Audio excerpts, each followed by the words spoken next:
ഓരോ കാലത്തും ലഹരി കടത്തുമായി ബന്ധപ്പെട്ടുകൊണ്ട് ഓരോ രീതികളായിരിക്കും കടത്തുകാർ സ്വീകരിക്കുക.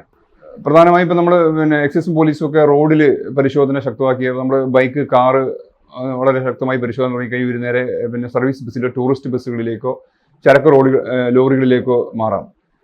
അങ്ങനെ ആ റോഡ് മൊത്തം അടച്ച് നമ്മൾ പരിശോധിച്ച് കഴിയുമ്പോൾ ഇവർ നേരെ ട്രെയിൻ മാർഗമുള്ള വഴികൾ ഇവർ ഒരുപക്ഷെ സ്വീകരിക്കും. അത് സാധാരണ കമ്പാർട്ട്മെൻറ്റുകൾ, പിന്നെ അത് മാറിക്കഴിഞ്ഞാൽ റിസർവ്ഡ് കമ്പാർട്ട്മെൻറ്റുകൾ, പിന്നെ AC കമ്പാർട്ട്മെൻറ്റുകളിലേക്ക് ഇത് മാറിപ്പോകുന്നുള്ളതാണ്.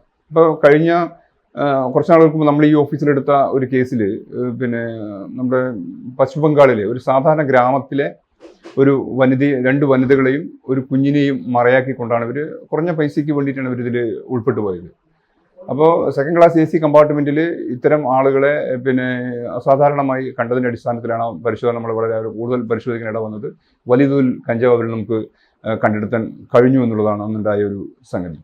അപ്പോൾ എക്സൈസിനെ സംബന്ധിച്ച് റെയിൽവേ പോലീസ്, പോലീസ് വിഭാഗങ്ങൾ, എക്സൈസിൻ്റെ ഇൻ്റലിജൻസ് ബ്യൂറോ ഇവരൊക്കെ തരുന്ന വിവരങ്ങൾ സംയുക്തമായി നമ്മൾ പരിശോധന നടത്തുന്നു. പിന്നെ പൊതുപ്രവർത്തകർ നമുക്ക് ധാരാളം വിവരങ്ങൾ തരുന്ന സംഗതിയുണ്ട്. അവരുമായി ബന്ധപ്പെട്ടുകൊണ്ട് പരിശോധന നടത്തുന്നു. എക്സൈസിൻ്റെ മേധാവികൾ കാലാകാലങ്ങളിൽ പരിശോധന എപ്രകാരം ആയിരിക്കണമെന്ന സ്ട്രാറ്റജി രൂപീകരിക്കുന്നു. ഇതിൻ്റെ അടിസ്ഥാനത്തിൽ നമ്മൾ പരിശോധന നടത്തി ഏത് തരത്തിലുള്ള കൊറിയർ വഴിയാണെങ്കിലും ഈ പറഞ്ഞ പോലെ ഓൺലൈൻ പ്ലാറ്റ്ഫോമുകളൊക്കെ പരിശോധിച്ച് ഇത് കണ്ടെത്തുകയാണ് ചെയ്യുന്നത്.